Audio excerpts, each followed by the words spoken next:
સુગંધિતના આંબાવાડીના એક તળાવમાંથી મગરે દેખા દીધા વન વિભાગે અને નેચર પ્રોટેક્શન ચેરિટેબલ ટ્રસ્ટની ટીમે તળાવમાંથી મગરને બહાર કાઢી પાંજરે પૂર્યો હતો.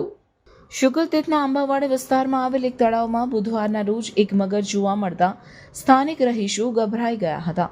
તેમણે તાત્કાલિક રીતે રહેવાસી પરેશ પટેલે આ માહિતી વન વિભાગને આપતા આરએફઓ ડાભીએ તે અંગે નેચર પ્રોટેક્શન ટ્રસ્ટના યોગેશ મિશ્રને જાણ કરતા હિરેન શાહ તથા રમેશ દવે અને તેમની ટીમ સ્થળ પર પહોંચી હતી. વન વિભાગની ટીમ તથા નેચર પ્રોટેક્શન ટ્રસ્ટના સભ્યોએ ભેગા મળીને તળાવમાંથી બહાર મગરને કાઢવાની તજવીજ હાથ ધરી હતી. તળાવના કિનારે પિંજરું મૂકવામાં આવ્યું હતું. પિંજરામાં મગર પુરાઈ ગયા બાદ તેને વન વિભાગને સોંપવામાં આવ્યો હતો. મગરની વેટરનરી તબીબ પાસે તપાસ કરાવવામાં આવી હતી, જેમાં તે તંદુરસ્ત હોવાનું જણાતા તેને સલામત સ્થળે છોડવાની તજવીજ હાથ ધરવામાં આવી હતી. મગર પાંજરે પુરાઈ જતા તળાવ ફરતે રહેતા લોકોએ રાહતનો શ્વાસ લીધો હતો.